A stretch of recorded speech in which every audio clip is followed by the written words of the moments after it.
പിന്നെ ഈ നമ്മൾ ഒരുപാട് കാര്യങ്ങൾ വിട്ടുപോയിട്ടുണ്ട്. ഒരിക്കലും ഞാൻ ഇത് നമ്മുടെ ഫേസ്ബുക്ക് നോക്കി കഴിഞ്ഞപ്പോഴാണ് കുട്ടേട്ടൻ തായമ്പ കൂട്ടുന്നു. അല്ല, കുട്ടേട്ടൻ തായമ്പ കൊട്ടും എന്ന് ഞാൻ ധരിച്ചിട്ടുണ്ട്, പക്ഷെ കുട്ടേട്ടൻ തായമ്പ കൊട്ടുന്നത് കണ്ടിട്ടില്ല. അപ്പോൾ കുട്ടേട്ടൻ ഈ തായമ്പ എവിടെ നിന്നാണ് പഠിച്ചത്? ഞാൻ കുട്ടിക്കാലം മുതൽ 10 വയസ്സിൽ ചെണ്ട കൂട്ടി തുടങ്ങി. 14 വയസ്സിൽ മേളക്കാരനായി. എന്നെ അച്ഛനാണ് ആദ്യം പഠിപ്പിച്ചത്. മേളവും അടിയന്തര ചടങ്ങുകളും. ഇത് കഴിഞ്ഞ് മേളക്കാരനായിട്ട് നടക്കുമ്പോഴൊന്നും എന്നെ തായമ്പ പഠിപ്പിച്ചില്ല. എന്നുവെച്ചാൽ കുലത്തൊഴിലും കലാകാരനും മാത്രമായാൽ ജീവിതം ഉപാധി ബുദ്ധിമുട്ട് വരും. അതുകൊണ്ട് മറ്റു തൊഴിൽ വേണം, വിദ്യാഭ്യാസം വേണം, സ്കൂളിൽ പോകണം. 10ാം ക്ലാസ് വരെ പഠിപ്പിച്ചു. 10 കഴിഞ്ഞപ്പോൾ പിന്നെ 10 പാസ്സായി. ടൈപ്പ് റൈറ്റിംഗ് ഷോർട്ട് ഹാൻഡ് അവിടെ പഠിപ്പിച്ച കോളേജിലേക്കൊന്നും പറഞ്ഞില്ല. അത് പറ്റില്ല. ഇത് കഴിഞ്ഞ് അന്നത്തെ സമ്പ്രദായത്തെ എൻ്റെ 10ാം ക്ലാസ് വരെ ഞങ്ങളുടെ വീട്ടിൽ അന്ന് എല്ലാവരും പഠിച്ചിരുന്നു. എൻ്റെ സഹോദരിമാരും 10 അച്ഛൻ 4ാം ക്ലാസ് കഴിഞ്ഞപ്പോൾ 4ാം ക്ലാസ് കഴിഞ്ഞപ്പോൾ അമ്പലം ഡ്യൂട്ടിക്ക് ടൈപ്പ് ഷോർട്ട് ഹാൻഡും പഠിച്ച് സ്ഥിരമായിട്ട് കോഴിക്കോടോ അല്ല മറ്റേ ബോംബെയിലേക്കോ എവിടെയെങ്കിലും പോകുക. അങ്ങനെ അപ്പോൾ എന്നെ ജോലിക്ക് ഞാനും ടൈപ്പ് റൈറ്റിംഗ് ഷോർട്ട് ഹാൻഡ് പഠിച്ചു, അക്കൗണ്ടൻസി പഠിച്ചു. ഏതെങ്കിലും ജോലി കിട്ടണം, പുറത്തു പോകണം എന്നുള്ളത് തന്നെയാണ് ഇപ്പോൾ വീട്ടുകാരുടെയൊക്കെ ഉദ്ദേശം, എവിടേക്കും കയറ്റി അയക്കുന്നത്. അപ്പോൾ എനിക്ക് നാട്ടിലൊരു ജോലി കിട്ടി. അത് CNN സ്കൂളിൽ നാട്ടിൽ ജോലി കിട്ടുമ്പോഴും തായമ്പ പഠിച്ചിട്ടില്ല? ഇല്ല. ഞാൻ ഞാൻ പഠിച്ച സ്കൂളിൽ CNN സ്കൂളിൽ ഒരു ക്ലറിക്കൽ വേക്കൻസി വന്നു. അത് എൻ്റെ സ്കൂളിൽ ആ സ്കൂളിൻ്റെ മാനേജർ ചിറ്റൂർമന ശങ്കരൻ നമ്പൂരിപ്പാടാണ്. ചേർപ്പമ്പലത്തിലെ ഒരാളിനും ശങ്കരൻ നമ്പൂരിപ്പാടാണ്. അപ്പോൾ ചേർപ്പമ്പലത്തിലെ അടിയന്തരക്കാരാണ് ഞങ്ങൾ. അപ്പോൾ അച്ഛൻ പറഞ്ഞു, ഇത് തുടർന്നു പോകണമെങ്കിൽ ഇയാൾ നാട് വിട്ടു പോയാൽ നമുക്ക് ആൾ സഹായത്തിന് ഇവിടെ നിർത്താൻ പറ്റുകയാണെങ്കിൽ സഹായിച്ച ഉപകാരം എന്ന് പറഞ്ഞു. തമ്പുരാൻ എനിക്ക് സ്കൂളിൽ ജോലി തന്നു. അന്ന് ക്ലറിക്കൽ ജോലിക്ക് 10ാം ക്ലാസ് വേണ്ടു. ചേപ്പൽ ജോലിയായി കിട്ടിയതിന് ശേഷം ഞാൻ വീണ്ടും കുമരപുരത്ത് അപ്പുചേട്ടൻ്റെ അടുക്ക് തായമ്പ പഠിച്ചു. തായമ്പ അരങ്ങേറ്റം കഴിഞ്ഞു. 74 68 മുതലേക്ക് ഞാൻ മേളത്തിൽ കൂട്ടി തുടങ്ങിയിരുന്നു. 74ലാണ് ഞാൻ തായമ്പ അരങ്ങേറ്റം ചെയ്യണത്. 70 മുതൽ ജോലി കിട്ടി. അന്ന് 21 വയസ്സ്. 21 തായമ്പ പഠിച്ചു. ഒരു മണിക്കൂർ നേരം തായമ്പ കൊട്ടാണ്. അതായത് 15 ചമ്പക്കൂർ. 15 ചമ്പക്കൂർ എന്ന് പറഞ്ഞത് ഇപ്പോൾ ചമ്പക്കൂർ 15 പറഞ്ഞാൽ പലതരം ഉണ്ട്. അതായത് മുറുകിയ ചമ്പക്കൂർ എന്ന് പറഞ്ഞാൽ ഇതേ ഉള്ളൂ, 5 അക്ഷരത്തിൽ എഴുതാൻ. അതല്ല, 10 അക്ഷരത്തിൽ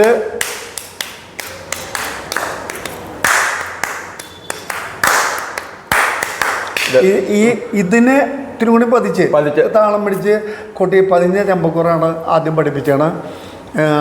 1 മണിക്കൂർ തായമ്പ. എൻ്റെ തായമ്പ എന്ന് പറഞ്ഞാൽ ഞാനിപ്പോൾ തായമ്പ പുളുകൊട്ടാണ്. ഈ മോഡേൺ തായമ്പക ഒട്ടും എനിക്ക് വഴങ്ങില്ല. എന്നുവെച്ചാൽ ഞാനതിനെ ശ്രദ്ധിക്കണമില്ല.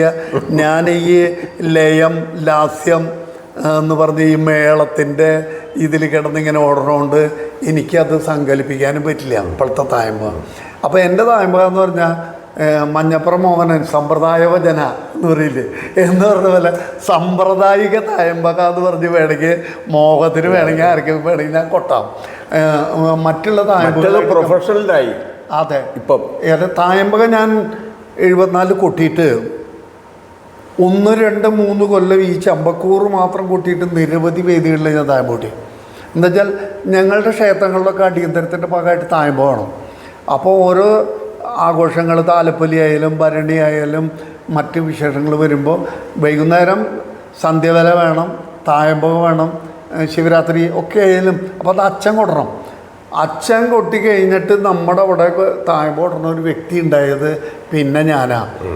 അപ്പം ഞാനും അച്ഛനും തായമ്പയും തമ്മിലുള്ള വ്യത്യാസം എങ്ങനെയാണെന്ന് വെച്ചാൽ ഒരു 40 കൊല്ലത്ത് വ്യത്യാസം, 35 കൊല്ലത്ത് വ്യത്യാസമുണ്ട്. അച്ഛന് കൊട്ട് പഠിച്ചതിന് ശേഷം ഒരു അരങ്ങേറ്റം വരണത് തായമ്പക ഞാൻ അരങ്ങേറുമ്പോൾ ഒരു 35 കൊല്ലം കഴിഞ്ഞിട്ടാണ്. അപ്പം ഞാൻ കൊട്ട് തുടങ്ങിയപ്പോൾ അച്ഛൻ പതുക്കെ കൊട്ടങ്ങൾ നിർത്തി. മറ്റത് ഈ സ്ഥലത്തൊക്കെ അച്ഛനും തായം പൊട്ടിയിരുന്നു. ഞാൻ കൊട്ടൽ തുടങ്ങിയപ്പോൾ ഇതിനെ ധാരാളം ഓട്ടമുണ്ട്. ഞാൻ ഈ ബാഹ്യലോകത്ത് തായമ്പകൾ അധികം കാണില്ല. ആകെ കോഴിക്കോട് ഉത്സവത്തിന് പോകുമ്പോൾ ഈ മഹാരഥന്മാരുടെ തായമ്പം മുഴുവൻ കാണും. പല്ലശ്ശന മുതൽ തിരുപ്രാശം മുതൽ ശിവരാം പൂതാള്, കുഞ്ഞേശ്വര പൂതാള്, കേശവ പൂതാള്, പുതുവന്മാർ മുഴുവൻ തായമ്പോൾ കോഴിക്കോട് ആണ്. ഞാൻ ഗുരുവായൂർ ആണ് കാണാനും കേൾക്കാനും. അപ്പോൾ ഇത് കഴിഞ്ഞിട്ട് പിന്നീട് ഒരു 2-3 വർഷം കഴിഞ്ഞിട്ട് അടന്തക്കൂറ് പഠിച്ചു. അടന്തക്കൂറ് പഠിച്ച് കൊട്ടി തുടങ്ങിയപ്പോൾ പിന്നെ ഞാൻ ചമ്പക്കൂർ കൊട്ടനായി. അടന്തക്കൂർ തന്നെ സുഖം കൊട്ടാൻ. അതും ഇതുപോലെ തന്നെ ഒരു സമ്പ്രദായത്തിൽ 1 മണിക്കൂറിൽ തികയാനുള്ള വിധത്തിൽ ചിട്ടയ്ക്ക് ഉണ്ട്. അതായത് എണ്ണങ്ങൾ പഠിക്കും, അതിൻ്റെ ബാക്കി ഘട്ടങ്ങളും, അത് കഴിഞ്ഞ് 4 ഇരട്ടി, അതിൽ 4 ഇരട്ടിയിലെ എണ്ണങ്ങൾ ഒക്കെ കൂറിലും 2 കൂറിലും പഠിച്ചിട്ടുണ്ട്. പഞ്ചാരി കൂറും പഠിച്ചിട്ടുണ്ട്. കൊട്ടൊക്കെ ചെയ്യാം ശ്രമകരമായിട്ട്. പഞ്ചാരിക്കൂറ് സാധാരണ പഠിപ്പിക്കണ്ടെന്നാ പറയാറ്. പക്ഷെ പഠിച്ചില്ലെങ്കിൽ കൊണ്ടൊന്നുമില്ല. പഠിപ്പിച്ചില്ലെങ്കിൽ അത്ര അല്ല, പഞ്ചാരിക്കൂറ് തന്നെ ഈ ചമ്പക്കൂറും അനന്തക്കൂറും ഒക്കെ അതിൻ്റെ കൊട്ടണ സമ്പ്രദായത്തിൽ ഇത്തിരി മാറ്റമുണ്ടല്ലോ. ഈ നമ്മൾ തക്കിട്ട തരികിട കൂട്ടണതും മറ്റത്ത് തക്കിട്ട തരികിടയായിട്ട് 4 ഇരട്ടി കൂട്ടണം. അപ്പോൾ അത് ശിവരാമ്പുകളുടെയൊക്കെ പഞ്ചാരിക്കൂറിൻ്റെ സൗന്ദര്യം ആ ട്രെയിൻ ഓർഡർ പോലെയുള്ള 4 ഇരട്ടി, അത് അങ്ങോർക്ക് തന്നെ അതുപോലെ കൊട്ടാൻ പറ്റുള്ളൂ. ഇതെങ്ങനെ അതിങ്ങനെ തക്കിട്ട് തരികിടി ഒരുപോലെ ഇങ്ങനെ വരണേന്ന് വയ്ക്കുക. അപ്പോൾ അത് പഠിക്കാണ്ട് പഞ്ചാരിക്കൂർ കൊട്ടാമെന്ന് എനിക്ക് തോന്നി. ഞാൻ പഠിച്ചിട്ട് കൊട്ടുകയും ചെയ്യാം. പക്ഷെ ഇപ്പോൾ കൊട്ടുമ്പോൾ പലതും മറന്നു തുടങ്ങി. കൊട്ടാണ്ട് മറന്നു തുടങ്ങിയത് തന്നെയല്ല. ഇപ്പം തായമ്പ നമ്മൾ കൊട്ടുന്നത് തായമ്പ അല്ലാന്ന് പറയും ആൾക്കാർ. ഇല്ല, അല്ല അതിലിപ്പോൾ എനിക്ക് അതിൽ തോന്നണത് സമ്പ്രദായ വഴിയുള്ള തായമ്പകൾ കൊട്ടാൻ ഇനി കുറച്ചു പേര് മുന്നിട്ടിറങ്ങി കൊട്ടുകയാണെങ്കിൽ, ഇപ്പം മലമാവക്കാവ് ശൈലിയുടെ പഴയ തായമ്പക അതുപോലത്തെ തായമ്പകൾ കൊട്ടാൻ തയ്യാറാവുകയാണെങ്കിൽ പാലക്കാടൻ വഴിയുടെ ആയാലും പഴയ തായമ്പക കൊട്ടി, അല്ലെങ്കിൽ ഞങ്ങൾക്കൊക്കെ ഈ പൗരാണികത കൂടി പഴഞ്ചന, ഞാൻ 1443 കൊല്ലത്തെ പഴഞ്ചൻ പറഞ്ഞില്ലേ. അപ്പം എൻ്റെ തായമ്പയാണ് ഒക്കെയും പഴഞ്ചൻ തായമ്പയിൽ വിടുക. ഈ പഴഞ്ചൻ രൂപത്തിലുള്ള തായമ്പ കൊട്ടുകയാണെങ്കിലും കേൾക്കാൻ ആൾക്കാരുണ്ടാവും. അതിന് ഇന്നത്തെ പുതിയ യുഗത്തിലുള്ള തായമ്പക്കാർ കൊട്ടണ പോലെ കൊട്ട അവസരം ഉണ്ടാവുമെന്നാണ്, സമീപ ഭാവിയിൽ ഉണ്ടാവും എന്ന് ഞാൻ പ്രതീക്ഷിക്കുകയാണ്. കാരണം എന്താ വെച്ചാൽ തായമ്പയുടെ ആസ്വാദനമെല്ലാം പലതാണ്. ഇങ്ങനെ കുട്ടിയാലും ഞാനൊരു തായമ്പക പതിഞ്ഞ് എനിക്ക് പറ്റണ പോലെ കുട്ടി കഴിഞ്ഞ് പോരുമ്പോഴും തായമ്പ നന്നായി മോശമായില്ല എന്ന് പറയിപ്പിക്കാൻ എനിക്ക് സാധിക്കുന്ന ഒരു കുട്ടിയാൽ ആസ്വാദകൻ സംതൃപ്തനാണ്. അവർക്ക് ആ തായമ്പ കേൾക്കാം, പുതിയ തായമ്പ കേൾക്കാം, മലമക്കാവ് കേൾക്കാം. പല തരത്തിലുള്ള ആസ്വാദകരാണ് ഇപ്പോൾ ഉള്ളത്. അപ്പം അതുകൊണ്ട് പഴയതിന് കുറച്ച് ഓൾഡ് ഈസ് ഗോൾഡ് ആണ് അല്ലേ? ഓൾഡ് ഈസ് ഗോൾഡ് തന്നെയാണ്. പഴയ ഞാൻ അതിൽ വിശ്വസിക്കുന്ന ആളാണ്.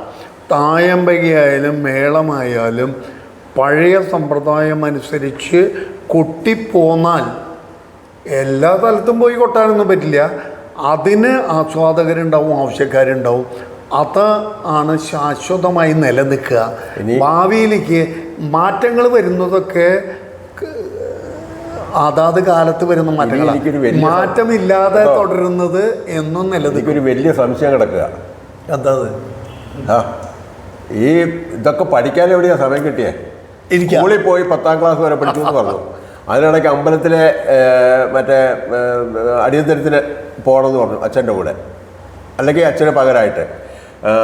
മറ്റേ സ്കൂളിൽ പഠിത്തം കഴിഞ്ഞിട്ട് ജോലി ആയിട്ട് അങ്ങോട്ട് പോയി എന്ന് പറഞ്ഞു.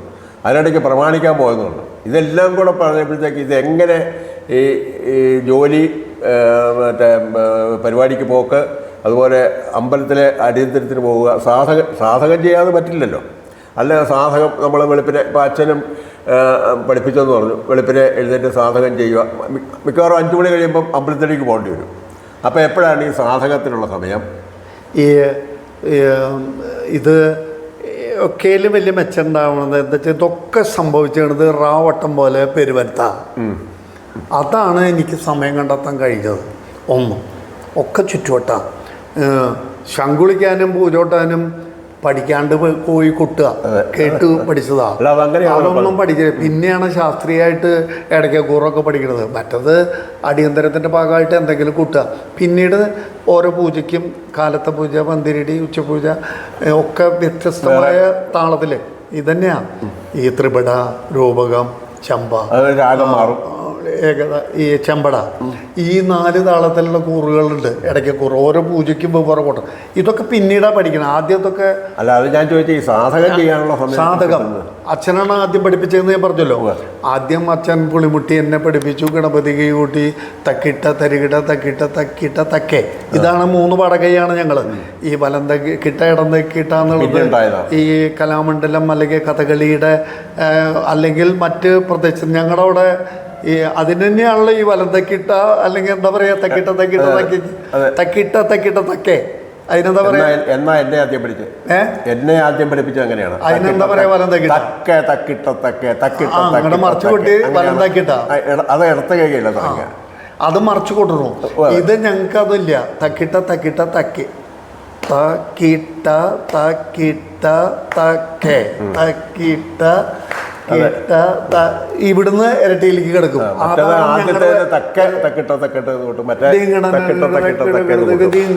ചെമ്പടയാണല്ലോ. ആ ഈ സമ്പ്രദായമാണ് ഉള്ളത്. തക്കിട്ട തരികിടയൊക്കെ അതിലും വ്യത്യാസം എന്ന് പറഞ്ഞാൽ തക്കിട്ട ഇടത്തെ കൈയിൽ നിന്നാണ് സാധകം എന്നെയൊക്കെ പഠിപ്പിച്ചത്. ഇരട്ടി കൂട്ടുമ്പോഴും ഞങ്ങൾ അങ്ങനെ കൂട്ടുക. തരികിടയാണെങ്കിലും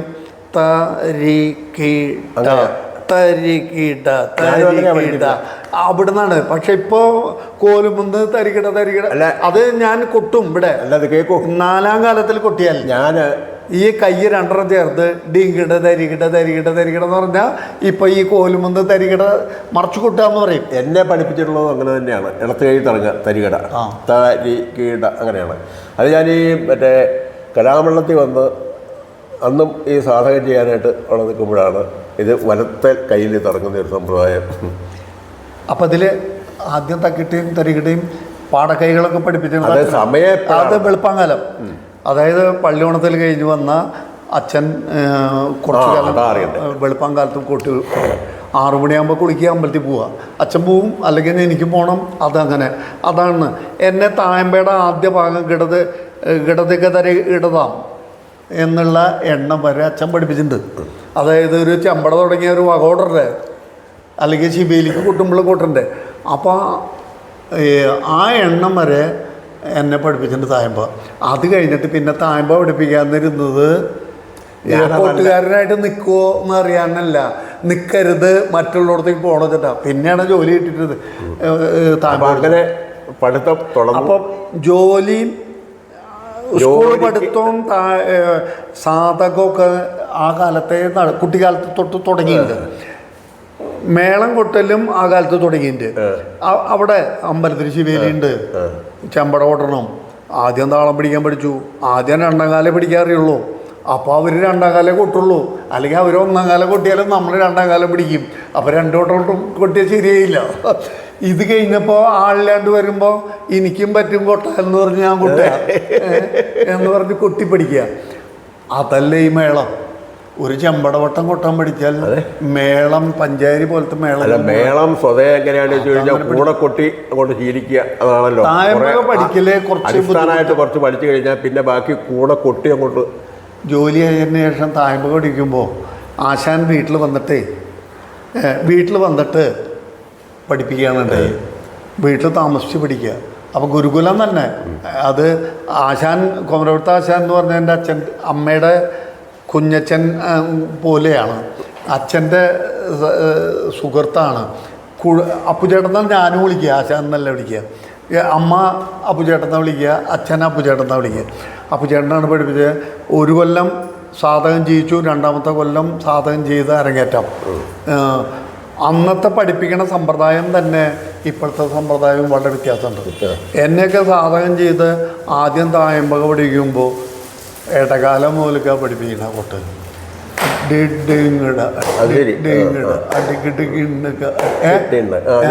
ഇടകാലം മുതലൊക്കെ ആദ്യം പഠിപ്പിച്ചാണ്. ഇടകാലം മുതലൊക്കെ അങ്ങനെ ദിവസം കൂട്ടിക്കുന്നു. ഇതിന്റെ പുറകോട്ടാ വരിക.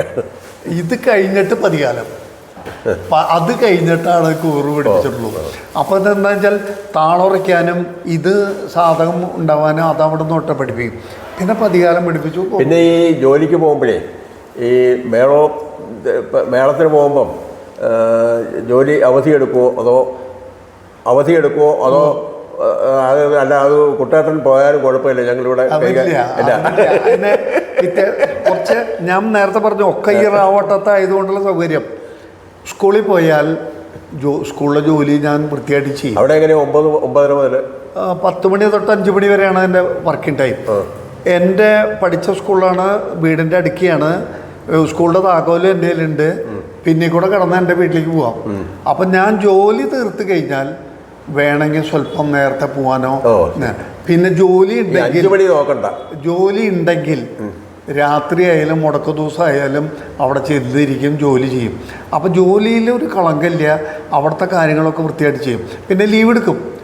ഞാൻ സ്കൂളിൽ ചെല്ലാത്ത ദിവസം ലീവ്. എനിക്ക് 15 ക്യാഷ് ലീവുണ്ട്, 30 എൻഡ് ലീവുണ്ട്. ഇത് മുഴുവൻ വീട്ടിലെ കാര്യങ്ങൾക്കൊന്നും ലീവ് എടുക്കണ്ട. എന്നുവെച്ചാൽ നാട്ടിൽ ജോലി ചെയ്യാനും അത് വീട്ടിലെ കാര്യം ജോലി നടക്കും.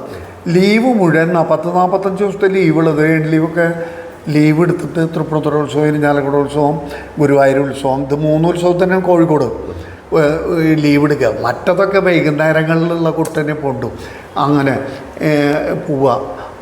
അഡ്ജസ്റ്റ് ചെയ്ത് പോകാൻ പറ്റിയ സാഹചര്യം. അധ്യാപകർ, നാട്ടുകാർ, പഠിപ്പിച്ച ഗുരുനാഥന്മാർ, എൻ്റെ സഹപ്രവർത്തകർ, അവരെൻ്റെ പണി ചെയ്തു തരും. വേണമെങ്കിൽ പൊക്കളോ കൊട്ടി അവരുടെ സഹകരണം, സഹപ്രവർത്തകര് നന്നായി സഹകരിച്ചിട്ടുണ്ട്. നമ്മുടെ ഒരു വലിയ ചോദ്യം കിടക്കുന്നു. എന്താണോ ഞാനത് ഒടുവിലാക്കാമെന്ന് വിചാരിച്ചിട്ടാണ്. കാരണം ഇന്ന് പെരുവനം കുട്ടന്മാരാരെന്ന് പറഞ്ഞു കഴിഞ്ഞാൽ തൃശ്ശൂർ പൂരത്തിൻ്റെ പ്രമാണി എന്നാണ്. അല്ല, ഞങ്ങളൊക്കെ കേട്ട് വളർന്നത്, ചെറുപ്പത്തിലേന്നല്ല, ഏതാണ്ട് 10-24 കൊല്ലത്തോളം പ്രമാണം ഉണ്ടായെന്നാണ് എനിക്ക് തോന്നുന്നത്, എൻ്റെ അറിവ് വെച്ചുകൊണ്ട്. അപ്പോൾ ഈ തൃശ്ശൂർ പൂരത്തിൻ്റെ പ്രമാണത്തിലേക്ക് പോകുന്നതിന് മുമ്പ് അതിനു മുമ്പ് തന്നെ കൊട്ടാൻ തുടങ്ങിയിട്ടുണ്ടാവുമല്ലോ. പൂരത്തിന് അച്ഛൻ്റെ കൂടെ അല്ലെങ്കിൽ അമ്മാവിൻ്റെ കൂടെ മറ്റു പ്രമാണിമാരുടെ കൂടെ പോയി കൊട്ടുണ്ടാവുമല്ലോ. അത് ആ ഒരു ഘട്ടം എങ്ങനെയായിരുന്നു, അതൊന്നും പറയണം. തൃശ്ശൂർ പൂരം ആണ് ഇപ്പം നമ്മൾ ചേർപ്പിൽ അല്ലെങ്കിൽ ആറാട്ടുപുഴ, പെരുവനം ഇതൊക്കെ പറഞ്ഞു. എന്നാലും ദേശീയ ഉത്സവം എന്ന് പറഞ്ഞു നിൽക്കുന്നത് തൃശ്ശൂർ പൂരമാണ്. അത് ആർക്കും നിഷേധിക്കാനൊക്കില്ല. നമുക്ക് പഴമ ഒടുക്കത്തേക്കാവാന്നല്ലോ വെച്ചേ. അതെ, അപ്പളേ അത് ഒടുക്കത്തേക്ക് മാറ്റി വയ്ക്കാം. നമുക്ക് കഥകളി കൂട്ടുകാരനല്ലേ? അതെ. കഥകളി ചെണ്ടയ്ക്കുള്ള സംസ്ഥാന പുരസ്കാരം കിട്ടിയല്ലോ.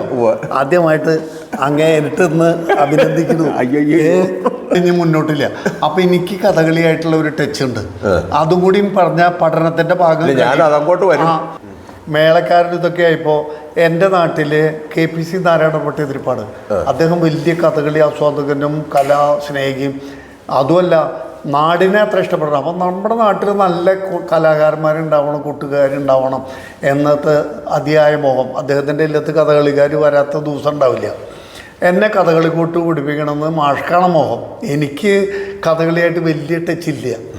അപ്പോൾ അവിടെ ഇരിഞ്ഞാലക്കുടയിൽ നിന്ന് ഒരു കൊരമ്പ് സുബ്രഹ്മണ്യം നമ്പൂതിരിപ്പാട് മൃദംഗമുണ്ട്. അദ്ദേഹം ഇരിഞ്ഞാലക്കുടക്കാരനാണ്. അപ്പോൾ എന്നെ കൊട്ട് കണ്ടിട്ട് കഥകളി കൂട്ട് പഠിക്കും. സുധാമൻ്റെ അച്ഛനാണ്. സുധാമൻ്റെ അച്ഛൻ അല്ലേ? സുധാമൻ്റെ അച്ഛൻ. അദ്ദേഹം മൃദംഗക്കാരനാണ്. നമ്മുടെ അമ്പലത്തിലെ പാട്ടാളിയായിരുന്നു.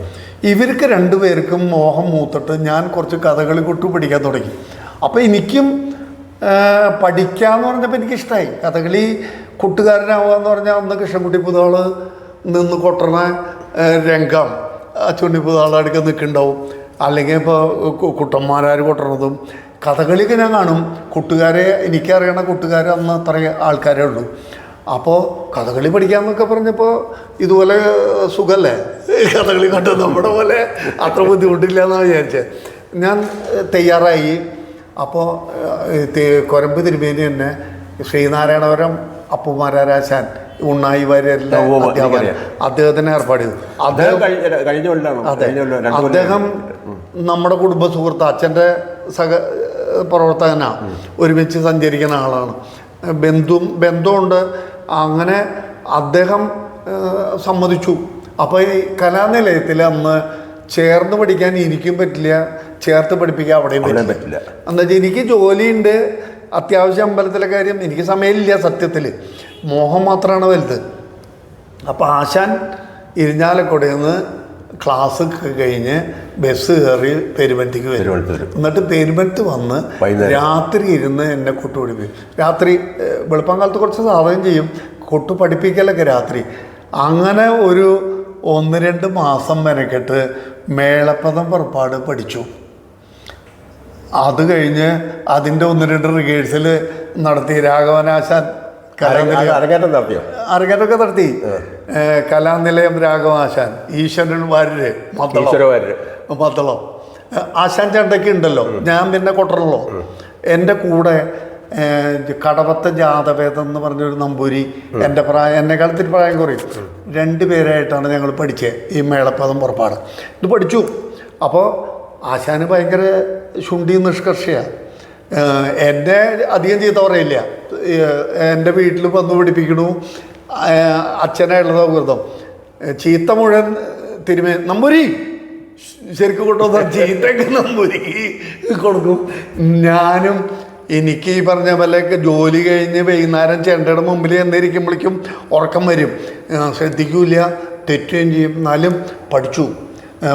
പുറപ്പാടും മേളപ്പദം പഠിച്ചു കഴിഞ്ഞ് രാഘവനാശാൻ വേഷത്തിനും പാട്ടിന് അന്ന് രാഘവനാശാനും ഈശ്വരവാര്യർ മദ്ദളം രാജേന്ദ്ര പാട്ടൊക്കെ ആയിട്ട് ഞങ്ങൾ കൊട്ടുമായിട്ട് ആ റിഹേഴ്സലൊക്കെ കഴിഞ്ഞ് തൃശ്ശൂർ കഥകളി ക്ലബ്ബിൽ കേരള കലാമണ്ഡലത്തിൻ്റെ മേജർ സെറ്റ് കളി അന്നാണ് അരങ്ങേറ്റം ഉണ്ടായി.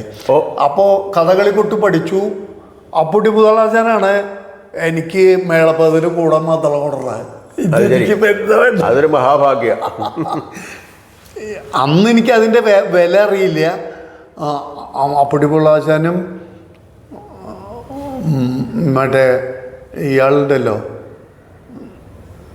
തിരുമേനി കപ്പിളി ആണെന്നാണ് തോന്നുന്നത്. 2ാമത്തെ മദ്ദളം, 2 പേരും മദ്ദളം, ഞാനും ഈ തിരുമേനിയും ചെണ്ട.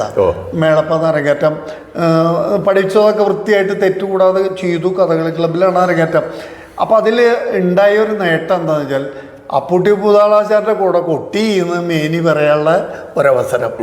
2 മേജർ സെറ്റ് കളിയായതുകൊണ്ട് കലാമണ്ഡലത്തിലെ എല്ലാ ആശാന്മാരും പുതിയ മറ്റേ പഴയ ആളുകാരന്മാരൊക്കെ ഉള്ള കഥകളിയായിരുന്നു അന്ന്. പാട്ടിന് നമ്പീശനാശാൻ, രാമവാര്യർ, മാടമ്പി, ചെറിയ ആളാണ് അന്ന്, അങ്ങനെ ഗംഗാധരാശാൻ ഒക്കെ ഉള്ളവർ. കൊട്ടിന് കൃഷ്ണൻകുട്ടി പുതളാശാൻ, അച്ചുകുട്ടി പുതളാശാൻ തുടങ്ങിയിട്ടുള്ള ആൾക്കാർ. മദ്ദളത്തിലെ പൊട്ടി പുതളാശാനും നമ്പീശൻകുട്ടി ആശാനും അങ്ങനെയുള്ളവരുണ്ട്. വേഷത്തിന് എനിക്ക് പേര് പറയാൻ ഇപ്പോൾ പത്മാശാനുണ്ട്, രാമുട്ടി ആശാൻ ഉണ്ട്, കുഞ്ചു നായരാശാൻ ഉണ്ടായിരുന്നോ എന്ന് വെച്ചാൽ എനിക്ക് പറയാൻ പറ്റില്ല. കാരണം എന്ന് വെച്ചാൽ ഞാൻ അദ്ദേഹത്തിൻ്റെ ശരിയായിട്ടുള്ള ഇത് ആസ്വദിച്ചിട്ടില്ല, കണ്ടിട്ടുമില്ല. പക്ഷേ ആ കാലഘട്ടത്തിലുണ്ടെങ്കിൽ 74ലാണ്. അല്ലെങ്കിൽ രാമുട്ടി നായരാശാൻ മുതൽ പത്മനാഭൻ നായരാശാൻ, ഗോപിയാശാൻ തുടങ്ങിയ കഥകൾ രംഗത്തെ എല്ലാവരും 1 രൂപ ദക്ഷിണ വെച്ച് നമസ്കരിക്കാൻ പറ്റി. അപ്പോൾ കഥകളി രംഗത്തെ പരമാചാര്യന്മാരെ മുഴുവൻ നമസ്കരിക്കാൻ എൻ്റെ മേളപ്പദം പുറപ്പാട് അരങ്ങേറ്റം സഹായിച്ചു. കഥകളിയെ നമസ്കരിക്കാൻ എനിക്ക് പറ്റി. അതുകൊണ്ട് കഥകളിയുടെ അനുഗ്രഹം വല്ലതും ഉണ്ടെങ്കിൽ ഉണ്ടായിട്ടുണ്ട്. കഥകളി കൊട്ട് ഞാൻ മേളപ്പദം തന്നെ പിന്നെ കൊട്ടലുണ്ടായിട്ടില്ല. കഥകളിക്ക് പിന്നെ സ്കൂളിൽ ഡോക്ടർ സന്തോഷൊക്കെ സ്കൂളിൽ പഠിക്കുന്ന കാലത്ത് യൂത്ത് ഫെസ്റ്റിവലിൽ വാസു പിഷാരടി വന്ന് പഠിപ്പിക്കണ്ടായി. അപ്പോൾ അവർക്ക് റിഹേഴ്സലിനൊക്കെ വേണ്ടി ചെറിയ മുറി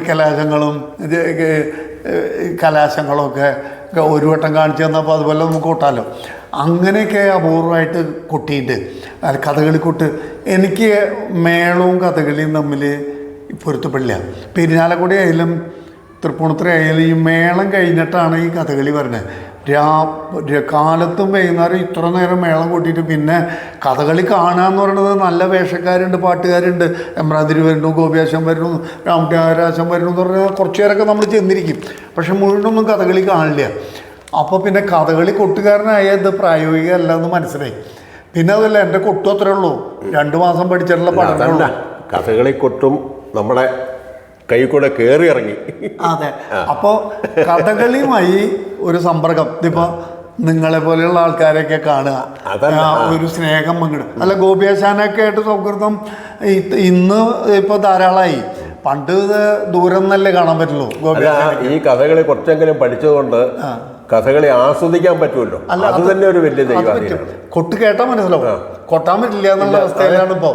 എന്താ വെച്ചാൽ പഠിക്കണ കൊട്ടല്ലല്ലോ നമ്മൾ കൊട്ടുക. താളം അതിൻ്റെ കണക്ക് ശരിയാവും ചെല്ലും, പഠിപ്പിച്ചതിനേക്കാളൊക്കെ മാറ്റം പലതും പഠിപ്പിച്ചതല്ലല്ലോ രംഗത്ത് കൊട്ടുക. എന്തായാലും കഥകളിയെ ഞാൻ നമസ്കരിച്ചിട്ടുണ്ട്. ഇനി നമുക്ക് പൂരത്തിൽ കിടക്കാം. പൂരം ഈ നമ്മൾ പഞ്ചാരി വലിയ കേമാണെന്നൊക്കെ പറഞ്ഞു.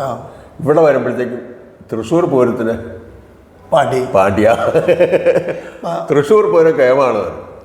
അതിനെന്താണെന്ന് വെച്ചാൽ ഈ പഞ്ചാരി ഇപ്പോൾ പെരുവന നടവിൽ 4 പൂരം, ആ 4 പൂരത്തിന് ഞാൻ പ്രമാണം കൊട്ടിയിട്ട്, ചാത്തക്കുളത്ത് 16 കൊല്ലം കൊട്ടി, ഊരത്തിൽ 2 കൊല്ലം കൊട്ടി. അത് കഴിഞ്ഞ് ഞാൻ ചേർപ്പിൻ്റെ അച്ഛൻ മരിച്ച മുതൽക്ക് 88 മുതൽ ചേർപ്പിൻ്റെ പഞ്ചാരി പ്രമാണിയാണ്. 2000 മുതൽക്ക് ആറാട്ടൂർ ശാസ്താവിൻ്റെ പ്രമാണി. 4 പൂരത്തിൻ്റെ പ്രമാണം കൊട്ടാൻ പറ്റും. തൃശ്ശൂർ പൂരത്തിന് ഞാൻ വരുന്നത് 77-ലാണ്. 77 15ാമത്തെ ചെണ്ടക്കാരനായിട്ടാണ്. 48 കൊല്ലായി. 48 കൊല്ലായി. അതിൽ 2-3 കൊല്ലം കൊട്ടിയില്ല, 46 കൊല്ലം കൊട്ടി. ഈ 2 കൊല്ലം കൊണ്ടായില്ല. അപ്പോൾ അതെ, 46 കൊല്ലം കൊട്ടി. 77 പ്രമാണിയായിട്ട് വരുമ്പോൾ, അല്ല പ്രമാണിയല്ല, ഞാൻ കൊട്ടാൻ വരുമ്പോൾ പല്ലശ്ശന പത്മനാഭമാരാർ പ്രമാണി, അദ്ദേഹത്തിൻ്റെ കൂടെ. അതിനുശേഷം പരിയാരത്ത് കുഞ്ചുമാരാർ അദ്ദേഹത്തിൻ്റെ കൂടെ. അത് കഴിഞ്ഞിട്ട് പല്ലാപുരം മാരാരുടെ കൂടെ 13 കൊല്ലം. അതിനുശേഷം 1 കൊല്ലം ചക്കംകുളം അപ്പുചേട്ടനും 1 കൊല്ലം രാമങ്കണ്ടത്ത് ഉണ്ണിമാരാരും. 22 കൊല്ലം 5 പ്രമാണിമാരുടെ കൂടെ അവിടെ കൊട്ടി. അതിനുശേഷം 99-ലാണ് ഞാൻ പ്രമാണിയാവുന്നത്. പ്രമാണി ആയതിനു ശേഷം 24 കൊല്ലം. പ്രമാണി ആയത് എങ്ങനെയാ? അല്ല, അതല്ല, ബാക്കിയുള്ളവരൊക്കെ അതിന് തലേ കൊല്ലം ഇന്നയാളായിരുന്നു. ആ ആള് മാറിയിട്ട് ഞാനവിടെ പ്രമാണത്തിന് വരിക. അതിന് എന്തെങ്കിലും അദ്ദേഹത്തിന് എന്തെങ്കിലും മറ്റേ വയ്യായികയോ അല്ലേ, കഥ മുഴുവൻ പറയുകയാണെങ്കിൽ എഴുതാനുള്ളതുണ്ട്. അല്ല, അത് മുഴുവൻ വേണ്ട. അതായത് പല്ലശ്ശനെ കുഞ്ഞന്മാരാർ പ്രമാണ സ്ഥാനം ഒഴിഞ്ഞ് കൊല്ലത്തിലെ കുഞ്ഞന്മാരാർ പിരിഞ്ഞു പോയ വേക്കൻസിയിലാണ് ഞാൻ അവിടെ ചെല്ലണത്. അപ്പോൾ ഒരു ചെണ്ടയുടെ ഒഴിവ് പ്രമാണി ഒഴിഞ്ഞപ്പോഴാണ്, അറ്റത്താണ് സ്ഥാനം. അപ്പോൾ നെക്സ്റ്റ് സീനിയറാണ് പല്ലശ്ശന പത്മനാഭന്മാർ. അദ്ദേഹം പ്രമാണിയായിട്ട് 3 കൊല്ലം കുട്ടി. അതിനുശേഷം പിന്നത്തെ സീനിയറായിരുന്നു പരിയാരത്ത് കുഞ്ചുമാരാർ. അദ്ദേഹം പ്രമാണിയായി. അദ്ദേഹവും 3-4 കൊല്ലം പ്രമാണം കൊട്ടി. അത് കഴിഞ്ഞപ്പോൾ അദ്ദേഹം ഈ പറഞ്ഞ പോലെ രംഗം വിടേണ്ടി വന്നു. പല്ലശ്ശന പത്മനാഭന്മാർ സ്വയം ഒഴിഞ്ഞു. അദ്ദേഹം തായമ്പരംഗത്ത് പിന്നെ തുടർന്നിരുന്നു. മാറി. കുഞ്ചുമാരാർ ഇതുപോലെ തന്നെ അദ്ദേഹം നമ്മെ വിട്ട് പിരിഞ്ഞു പോയി. അപ്പോഴാണ് പിന്നത്തെ മാറ്റം. അദ്ദേഹം പിന്നെ വരണത് പല്ലാവരപ്പുമാരാരാണ്. പല്ലാവരപ്പുമാരാർ പ്രമാണിയായിട്ട് 13 കൊല്ലം പിന്നത്തെ സീനിയർ അദ്ദേഹമായിരുന്നു. അദ്ദേഹം പൊട്ടി. അദ്ദേഹം ഉള്ളപ്പോൾ അദ്ദേഹത്തിൻ്റെ അളിയൻ തൃപ്പാളൂർ കൊച്ചുകുട്ടന്മാരും തുല്യ സ്ഥാനത്തുണ്ട്. പക്ഷേ അപ്പുമാരാരുടെ കാലഘട്ടം കഴിയുന്നതോടുകൂടി കൊച്ചുകുട്ടന്മാരുടെ കാലം കഴിഞ്ഞു. പിന്നത്തെ സീനിയറായിരുന്നു ചക്കംകുളം അപ്പുചേട്ടൻ. അപ്പുചേട്ടന് ഈ പറഞ്ഞ പോലെ പല്ലവരപ്പുമാരേക്കാൾ പ്രായം കൂടുതലാണ്. അപ്പോൾ പല്ലശ്ശനയുടെയും കുഞ്ചുമാരാരുടെയും പല്ലാപുരപ്പുമാരുടെയും കാലഘട്ടം കഴിഞ്ഞപ്പോൾ അപ്പുചേട്ടൻ്റെ കാലം കഴിയണ സമയമായി പ്രായം. അദ്ദേഹം 97 പ്രമാണിയായി. 1 കൊല്ലേ പ്രമാണം കൂട്ടിയുള്ളൂ. 2ാമത്തെ കൊല്ലമായിപ്പോൾ ഒഴിവാക്കിയതൊന്നുമല്ല. പണ്ട് അങ്ങനത്തെ ഒരു സമ്പ്രദായമല്ലേ ഒഴിവാക്കൽ. ഒന്നിലോ വയ്യാണ്ടായി നിർത്തുക, അല്ലെങ്കിലോ സ്വയം ഞാൻ പല്ലാപുരപ്പുമാരൊക്കെ സ്വയം എനിക്കിത് മതി എന്ന് പറഞ്ഞ് പോയിക്കാതെ. അത് കഴിഞ്ഞിട്ട് അദ്ദേഹം വളരെ കാലം കൂട്ടി. ഇവിടുന്ന് 96 ഒഴിഞ്ഞിട്ടും അദ്ദേഹം തായമ്പ ഇടയ്ക്കായിട്ട് മേളപ്രമാണിയായിട്ടൊക്കെ ധാരാളം കൊട്ടി. അത് സ്വയം ഒഴിഞ്ഞതാണ്. അപ്പുചേട്ടൻ്റെ സ്ഥിതിയിൽ അപ്പുചേട്ടൻ 97 കുട്ടി, 98 അപ്പുചേട്ടൻ തന്നെ ആവേണ്ടതാണ്. പക്ഷേ ഈ അദ്ദേഹത്തിന് ആ സമയത്ത് അസുഖം വന്നിട്ട് ഞാൻ ഇല്ല, എനിക്കിവിടെ ശ്വാസം വിടാൻ പറ്റില്ല, വെള്ളം കുടിക്കാൻ പറ്റില്ല എന്ന് പറഞ്ഞിട്ട് ഞാൻ ഇല്ല എന്ന് പറഞ്ഞ് ഒഴിഞ്ഞതാണ്. 98 പാറമേക്കാവിലെ പ്രമാണി അല്ല അടിയന്തരക്കാരൻ രാമഘട്ടത്ത് ഉണ്ണിമാരാർ, അദ്ദേഹമാണ് പിന്നത്തെ സീനിയർ. അദ്ദേഹം 1 കൊല്ലം പ്രമാണം കൊട്ടി. അദ്ദേഹം ഈ പറഞ്ഞ പോലെ 1 കൊല്ലം കഴിഞ്ഞപ്പോൾ ദേവസ്വം അദ്ദേഹവും തീരുമാനമെടുത്തു, അത് മതി എന്ന് തീരുമാനിച്ചു. പിന്നത്തെ സീനിയർ ഞാനായിരുന്നു, എന്നെ പ്രമാണിയാക്കി. അപ്പോൾ സീനിയോറിറ്റി അനുസരിച്ച് തന്നെ ആണ് വന്നത്. സീനിയോറിറ്റി അനുസരിച്ച് വെച്ചാൽ ചക്കണാര അപ്പുചേട്ടൻ പ്രമാണിയായപ്പോൾ ഒരു ഭാഗത്ത് വലത്ത് ഭാഗത്ത് രാമഘട്ടത്ത് ഉണ്ണിമാരാരും ഇടത്ത് ഭാഗത്ത് ഞാനുമായിരുന്നു നിന്ന് കൂട്ടിയിരുന്നത്. ഈ ഉണ്ണിമാരാരുടെ പുറത്ത് ഈ കിഴക്കൂട്ടന്യന്മാരാർ നിന്ന് കൂട്ടുണ്ട് 4ാമത്. ഇപ്പുറത്ത് പണ്ടാരത്തൻ മുരളി. അപ്പോൾ സീനിയോറിറ്റി അങ്ങനെയായിരുന്നു അപ്പുചേട്ടൻ കൂട്ടുമ്പോൾ. 97 98 അപ്പുചേട്ടൻ കഴിഞ്ഞപ്പോൾ ഉണ്ണിമാരാർ നടുക്കായി, ഞാൻ പിന്നത്തെ ആളായി. ഉണ്ണിമാരാർ കഴിഞ്ഞപ്പോൾ ഞാൻ പ്രമാണിയായി. അപ്പോൾ ശരിക്കും സീനിയോറിറ്റി അനുസരിച്ച് തന്നെയാണ് കിട്ടിയത്, അതിലൊരു വ്യത്യാസമില്ല. 99 പ്രമാണിയാവണത്. 24 കൊല്ലം അടുപ്പിച്ച് കൊട്ടി. അതിൻ്റെ ഇടയിൽ 21, 28 2 കാലം കോവിഡ്. 1 കൊല്ലം അവിടെ ചടങ്ങ് മാത്രമായിട്ട്. പക്ഷേ ചടങ്ങ് മാത്രമായാലും ഓരോ ദിവസം ഞാൻ അവിടെ പോയി ഭഗവതിയെ കുട്ടി എഴുന്നള്ളിച്ചു. ആറാട്ടുകടവിൽ പോയി ആറാട്ട് കഴിഞ്ഞ് തിരിച്ച് എഴുന്നള്ളിച്ച് മേളത്തിന് ഞാൻ കുട്ടി. പിന്നത്തെ കൊല്ലമായപ്പോഴും ലിമിറ്റഡ് നമ്പർ ആൾക്കാരെ വെച്ചിട്ട് പൂരം നടത്തി ഒരുവിധം സമ്പ്രദായത്തിൽ. അപ്പോൾ ആ കൊല്ലവും മുടങ്ങാതെ കൂട്ടി. 24 കൊല്ലം മുടങ്ങാതെ നടത്തി. തൃശ്ശൂർ പൂരത്തിൽ സഹകലാകാരനായിട്ട് 22 കൊല്ലം, പ്രമാണിയായിട്ട് 24 കൊല്ലം കൂട്ടി. അത് കഴിഞ്ഞപ്പോൾ എനിക്ക് വിശ്രമം അനുവദിച്ചു എന്നാണ് ഞാൻ പറയാം. എന്താ വെച്ചാൽ ഞാൻ റിട്ടയർ ചെയ്തെന്ന് പറയുന്നത് ഞാൻ ബാക്കി എല്ലാത്തിലും കൂട്ടിക്കൊണ്ട് നടക്കുന്നുണ്ട്. തൃശ്ശൂർ പൂരത്തിൽ പിന്നത്തെ ആൾക്കാർക്കും അവസരം വേണം. മാത്രമല്ല കുറേ കാലമായി ഇപ്പോൾ 2 വ്യാഴോട്ടം തൃശ്ശൂർ പൂരത്തിൻ്റെ പ്രമാണിയാവുക എന്ന് പറയുന്നത് മഹാഭാഗ്യം തന്നെ. എൻ്റെ ഭാഗ്യം കൊണ്ട് കിട്ടിയതാണ്. വേറെ മത്സരം, അതിന് കടുത്ത മത്സരം ഉണ്ടായില്ല, തീരുമാനങ്ങൾ മാറി വന്നില്ല, എല്ലാം അനുകൂലമായതുകൊണ്ട് അത് സാധിച്ചു. അത് തന്നെ മഹാഭാഗ്യമല്ലേ, അതിന് സന്തോഷവാനാണ്. ഇനി നമുക്ക് കുട്ടേട്ടൻ തൊഴിൽ കാര്യമൊക്കെ പറഞ്ഞു. ഈ വീട്ടിൽ ഭാര്യയുണ്ട്, കുട്ടികളുണ്ട്, അവരുടെ കാര്യങ്ങളും കൂടി അറിയട്ടെ. ഭാര്യ വീട്ടുകാരത്തി, അവർ എഡ്യൂക്കേറ്റഡാണ്. MA BEd പാസ്സായ ഗീത എന്നാണ് പേര്. അവർ കുറച്ച് ഡാൻസ് നൃത്തം പഠിച്ചിട്ടുണ്ട് കുട്ടിക്കാലം മുതൽക്ക്. ഞാൻ അവരുടെ അരങ്ങേറ്റത്തിന് ഇടയ്ക്ക് ഒട്ടിയുണ്ട്. ഞാൻ ഈ ഇടയ്ക്ക് അങ്ങനെയാണോ അല്ല, അതല്ല ഞാൻ ചിരിച്ചതല്ല. നമ്മൾ ഈ കുട്ടിക്കാലത്തെ ഈ ബാലെ ഡാൻസ് അങ്ങനെയുള്ള നൃത്താധ്യാപകരുടെ കൂടെ ബാലെ ട്രൂപ്പിൻ്റെ കൂടെയൊക്കെ ഈ ചെണ്ടയും ഇടയ്ക്കും കൊണ്ടൊക്കെ കുറേ സഞ്ചരിച്ചിട്ടുണ്ട്. ഇതിൻ്റെ ഇടയിൽ കൂടെ ഒഴിവുള്ളപ്പോഴൊക്കെ അത്തരം ആ കൂട്ടത്തിൽ സാവിത്രി നമ്പീശൻ്റെ ശിഷ്യയായിട്ടാണ് ഇവർ ഡാൻസ് പഠിച്ചിരുന്നത്. അപ്പോൾ പെരുവനത്ത് ഒരു കലാകുടുംബമാണ് നമ്പീശൻ്റെ. പെരുവനം നാരായണ നമ്പീശൻ മത്തളം, അദ്ദേഹത്തിൻ്റെ മകളാണ് ഈ സാവിത്രി നമ്പീശൻ. ആ കുടുംബത്തിലെ എല്ലാവരും കലാകാരന്മാരാണ്. നമ്പീശൻ്റെ മകനാണ് ഹരി, ഉണ്ണായി വാര്യർ കലാലയത്തിൽ മത്തള അധ്യാപകനായിട്ട് റിട്ടയർ ചെയ്തല്ലോ. അവരുടെ കുടുംബത്തിൽ എല്ലാവരും കലാകാരന്മാരാണ്, കലാകാരികളാണ്. പെണ്ണുങ്ങൾ മൃദംഗവും കൂട്ടും, പാട്ടും പാടും, നൃത്തം ചെയ്യും. അപ്പോൾ സാവിത്രി ടീച്ചറുടെ ശിഷ്യയായിട്ടാണ് ഗീത കുറച്ച് ഡാൻസ് പഠിച്ചത്. അപ്പോൾ ടീച്ചറുടെ കൂടെ ഇടയ്ക്കൊക്കെ പോകല് എൻ്റെ പണിയാണ്. അപ്പോൾ അരങ്ങേറ്റത്തിന് കുട്ടിയുണ്ട് ഞാൻ. അത് കഴിഞ്ഞ് അതൊക്കെ കഴിഞ്ഞു. പിന്നെ കല്യാണം കഴിഞ്ഞു, നൃത്തവും ഇതൊന്നും ഉണ്ടായിട്ടില്ല. ഗീത. ഇപ്പോൾ അതിൽ ഗീതയ്ക്ക് വേറെ ജോലി ഉണ്ടായിരുന്നോ? ഈ ജോലി പോയില്ല. ജോലിക്കൊന്നും MA BEd പോയി, സ്കൂളിലൊക്കെ കുറച്ച് കാലം പോയി. വീട്ടിൽ കുടുംബമായിട്ട് കഴിയുക. എനിക്ക് 2 ജോലിയല്ലേ, സ്കൂൾ ജോലിയുണ്ട്, കൊട്ടു ജോലിയുണ്ട്. അപ്പോൾ വീടില് നോക്കാൻ വേണ്ടേ, അത് കാരണം അവർ അപ്പോൾ അവർക്ക് ഇതിപ്പൊരു മോഹം മോഹിനിയാട്ടമൊക്കെ ഇടയ്ക്ക് വെച്ചിട്ട് കലാമണ്ഡലം ലീലാമ്മ, ഈ 2 സഹോദരിമാരുണ്ടായിരുന്നു ഓട്ടത്തുള്ളൽ, ദേവി ലീല ലീലാമ്മയല്ല, ദേവി ലീല. മറ്റേ ലീലാമ്മയല്ല, ദേവി ലീല.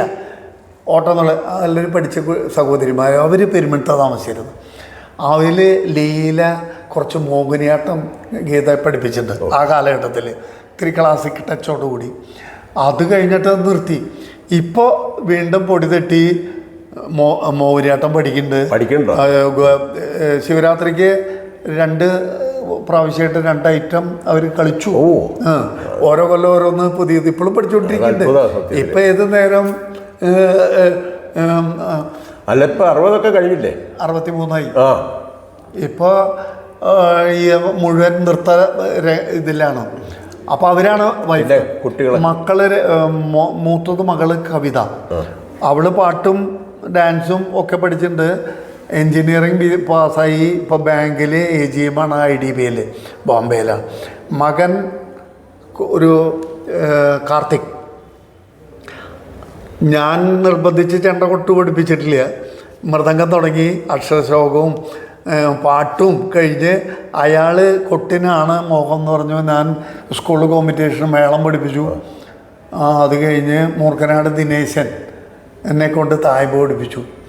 എന്താ വെച്ചാൽ എനിക്ക് ഇരിക്കാൻ സമയവുമില്ല, വേറെ ആൾ പഠിപ്പിക്കാൻ നല്ലത്. അപ്പോൾ ദിനേശനാണ് ആദ്യം പഠിപ്പിച്ചത്. ഇപ്പം മട്ടന്നൂർ ഉദയൻ്റെ അരുമ ശിഷ്യനായിട്ട് ഇരിഞ്ഞാലക്കുട പഠിത്തവും ജോലിയും കഴിഞ്ഞാൽ മറ്റു ജോലിക്ക് പോകുന്നില്ല. ജോലി ഇപ്പോൾ ക്രൈസ്റ്റ് കോളേജിലെ അസിസ്റ്റന്റ് പ്രൊഫസറായിട്ട് ജോലി കിട്ടിയിട്ടുണ്ട്. അത് പറഞ്ഞില്ല, അത് തിപ്പിളായിട്ടുള്ളൂ.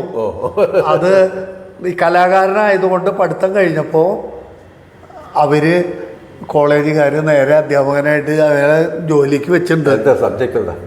ഇംഗ്ലീഷ്. MA ഇംഗ്ലീഷാണ് പാസ്സായത്. അപ്പോൾ അധ്യാപകനായിട്ട് ജോലിയുണ്ട്. ഒഴിവുള്ളപ്പോൾ ഉദയൻ്റെ അടുക്ക് പോകും. ഉദയന് ഞാനും കൂടെ താമസിക്കണം.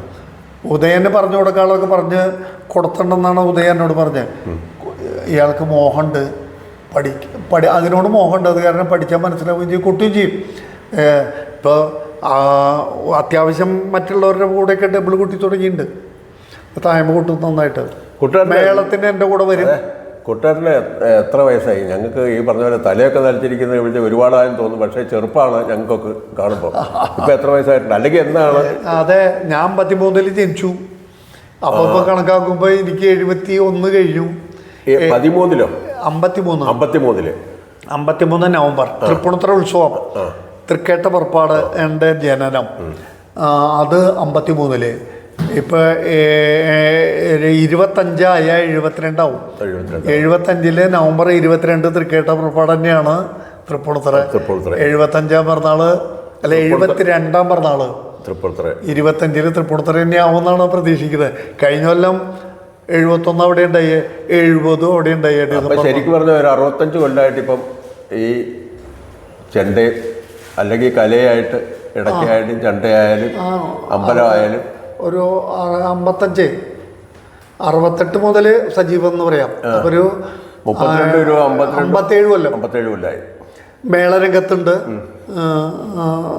ഈ മറ്റ് ഉത്സവവേദികളിലൊക്കെ ഒരു 70 മുതൽ. അപ്പോൾ തന്നെ 55 കൊല്ലേ. പിന്നെ ഈ പറഞ്ഞ പോലെ ഞങ്ങൾക്ക് ഈ ചെണ്ടക്കാർക്ക് 2 പേർക്ക് പത്മശ്രീ കിട്ടിയിട്ടുണ്ട്. 2 പേർക്കേ ഉള്ളൂ. വേറെ ആർക്കും കിട്ടിയിട്ടുള്ളതായിട്ട് എനിക്കറിയില്ല. ചെണ്ടക്കാർക്ക് കിട്ടിയിട്ടുള്ളതായിട്ട് അറിവില്ല. ഒന്ന് മട്ടന്നൂർ ശങ്കരക്കുട്ടി, പിന്നെ ഒന്ന് പെരുവനം കുട്ടന്മാരാർ. അപ്പോൾ അതിൻ്റെ സാഹിത്യമോ അല്ലെങ്കിൽ സംഗീതമോ അതൊന്നും ഞാൻ ചോദിക്കുന്നില്ല. അതിനെപ്പറ്റി ചരിത്രങ്ങളൊന്നും എനിക്കറിയണ്ട. ആ പത്മശ്രീ കിട്ടിയത് കൊണ്ട് നമ്മളെ തൊഴിൽപരമായിട്ട് എന്തെങ്കിലും, അല്ലെങ്കിൽ ആ പത്മശ്രീ കിട്ടിയത്, പത്മശ്രീ എന്ന് പറയുമ്പോൾ നമുക്കറിയാം അതിന് സാമ്പത്തികമൊന്നും അല്ല. ഉണ്ടോ? ഇല്ല, ഏതായാലും ഇല്ല. ഉണ്ടെങ്കിൽ തന്നെ അതിനേക്കാൾ വലിയ വലിപ്പമുള്ളൊരു, കാരണം ഏതാണ്ട് 4ാം സ്ഥാനം ഇന്ത്യയിലുള്ള, അതിൻ്റെ 4ാം സ്ഥാനമോ 5ാം സ്ഥാനമോ മറ്റാണ് ഈ പത്മശ്രീ എന്ന് പറയുന്നത്. അത് കിട്ടിയത് കൊണ്ട് നമ്മൾ തൊഴിൽപരമായിട്ടോ അല്ലെങ്കിൽ വ്യക്തിപരമായിട്ടോ എന്തെങ്കിലും നേട്ടങ്ങളൊക്കെ ഉണ്ടായിട്ടുണ്ടോ? അതായത് ആസ്വാദകരുടെ സ്നേഹം കൂടുതൽ അനുഭവിക്കാൻ പത്മശ്രീ കിട്ടിയതുകൊണ്ട് സാധിക്കുന്നുണ്ട്. ഇപ്പോൾ നമ്മുടെ വാദ്യരംഗത്തിൻ്റെ പാണി വാദന തിലകം നമ്പ്യാരാശാൻ, നാരായണ നമ്പ്യാർ, പി കെ നാരായണ നമ്പ്യാർ, അദ്ദേഹത്തിനാണ് ആദ്യം വാദ്യരംഗത്ത് കേരളത്തിലൊരു പത്മശ്രീ. പിന്നെ കുഴൂർ നാരായണ മരാറാശാന് പത്മഭൂഷൺ കിട്ടിയിട്ടുണ്ട്. മട്ടന്നൂരിനാണ് അതിനു മുമ്പ് തലേകൊല്ലം പത്മശ്രീ കിട്ടി. പിന്നീട് മേളത്തിൽ പത്മശ്രീ എനിക്കാണ് കിട്ടിയത്. വാദ്യകലാകാരൻ എന്നുള്ള നിലയ്ക്ക് ഈ 4 പേരെയാണ് എനിക്കും നമ്മുടെ കേരളത്തിൽ അറിയുന്നത്. അപ്പോൾ അതുകൊണ്ട് പത്മശ്രീ കിട്ടിയത് വലിയൊരു മഹാ നേട്ടം തന്നെയാണ്. ഭാരതം നമ്മുടെ മേളകലയെ അംഗീകരിച്ചു, അല്ലെങ്കിൽ തായമ്പകയെ അംഗീകരിച്ചു, അല്ലെങ്കിൽ നമ്മുടെ കൂത്തിനെ അംഗീകരിച്ചു. അതാണ് ഈ കലാകാരന്മാരെ കൊട്ടുമ്പം നമുക്ക് ഒരു പ്രചോദനം. നമ്മൾ ചെയ്ത പ്രവർത്തികൾക്ക് അംഗീകാരങ്ങൾ കിട്ടുമ്പോഴാണ് നമ്മൾ ചെയ്യുന്നതിൻ്റെ വില നമുക്ക് മനസ്സിലാവുള്ളൂ. നമ്മൾ ചെയ്യുന്നതിനെ മറ്റുള്ളവർ കാണുന്നു, അംഗീകരിക്കുന്നു. സാമ്പത്തികവും മറ്റു ഗുണങ്ങളല്ല. പിന്നെ പത്മശ്രീ കിട്ടി അല്ലെങ്കിൽ അംഗീകാരം കിട്ടുന്നതുകൊണ്ട് ജനഹൃദയങ്ങളിൽ കൂടുതൽ സ്ഥാനം ഉണ്ടാവുന്നുണ്ട്.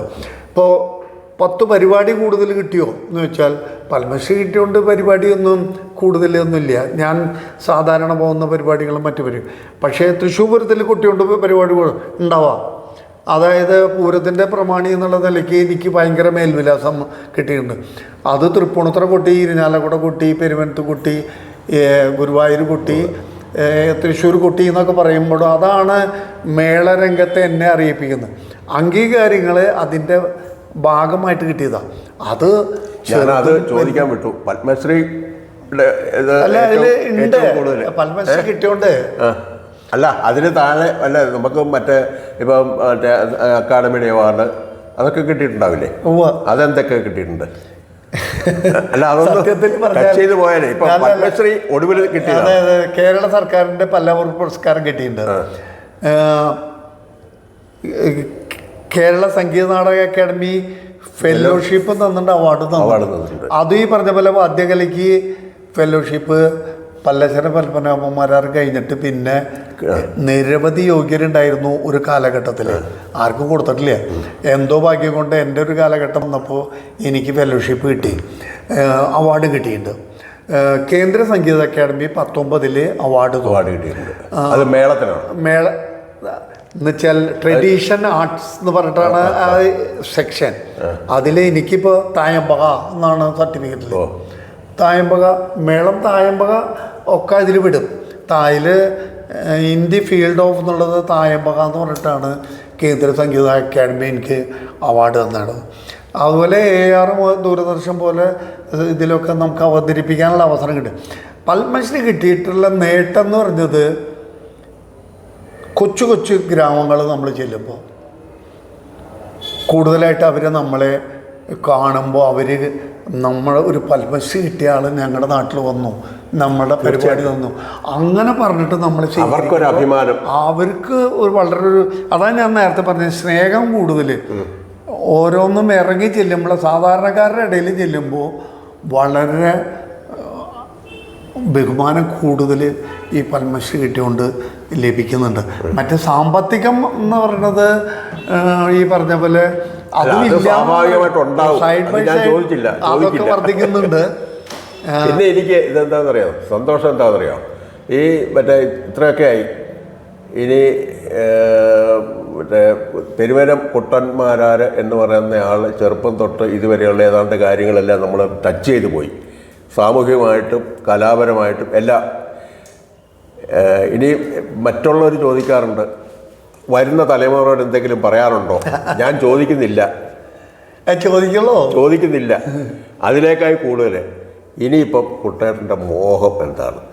മോഹം തന്നെയുള്ളൂ. അതായത് അങ്ങേക്ക് അറിയാലോ, അങ്ങും ചെണ്ട കലാകാരനാണ്. ഞാൻ കൊണ്ടുവരുന്ന മേളമൊക്കെ അങ്ങേക്ക് പറ്റും. കഥകളിക്കൊട്ടാണ് പഠിച്ചിരിക്കുന്നത്. കൃഷ്ണൻകുട്ടി പുതുളാശാൻ മുതൽക്ക് ഗുരുനാഥനായി കിട്ടിയത് ഭാഗ്യമാണ്. അച്ഛൻ കഥകളി വേഷക്കാരനാണ്. കഥകളി ബാക്ക്ഗ്രൗണ്ടിൽ വളർന്നു. അത് വലിയൊരു മുതൽക്കൂട്ടാണ്. അങ്ങ് അതിൽ ഉപാസിച്ചതിന് ഇപ്പോൾ സംസ്ഥാന സർക്കാർ അംഗീകരിച്ചു. അങ്ങേക്ക് ഒരു പത്മശ്രീ കിട്ടുന്നതിന് കൂടി ഞാൻ പ്രാർത്ഥിക്കാം. എനിക്കൊരു സന്തോഷമാണ്. ഇതിൽ ഭാവി തലമുറയോട് പറയേണ്ടത്, നമ്മുടെ പഴയ തലമുറ സമർപ്പണമായിട്ടാണ് ഈ കലകളൊക്കെ പഠിച്ചതും പ്രവർത്തിച്ചതും. അപ്പോൾ അതിൻ്റെ സത്ത് നശിപ്പിക്കാതെ ബേസ് നശിപ്പിക്കാതെ അതിൻ്റെ കലാമൂല്യം നിലനിർത്തിക്കൊണ്ട് വരും തലമുറ അത് കൊണ്ട് നടക്കണം. നേരത്തെ നമ്മളൊക്കെ പല ചർച്ചയും പറഞ്ഞു. അപ്പോൾ പഞ്ചാരി മേളമായിട്ടും പാണ്ടിമേളം പാണ്ടിമേളമായിട്ടും തായമ്പകയായിട്ടും കഥകളിക്കൊട്ടും കഥകളിയും കഥകളിക്കൊട്ടും ഒക്കെ ആയിട്ട് അതിൻ്റെ ശരിയായ ശാസ്ത്രീയ ചട്ടക്കൂടിൽ പഠിച്ച് പ്രവർത്തിച്ച് പഠിപ്പിക്കാൻ വരും തലമുറയ്ക്ക് സാധിക്കണം. പഠിപ്പിക്കണമെങ്കിലും അത് ശാസ്ത്രീയമായ രീതിയിൽ പഠിപ്പിക്കണം. അപ്പോൾ ശാസ്ത്രീയതയാണ് നിലനിൽക്കുള്ളൂ. അപ്പോൾ ആ ശാസ്ത്രീയത തുടരാൻ വരും തലമുറ ശ്രമിക്കണം, അവർക്ക് സാധിക്കണം എന്ന് മാത്രം പറയാം.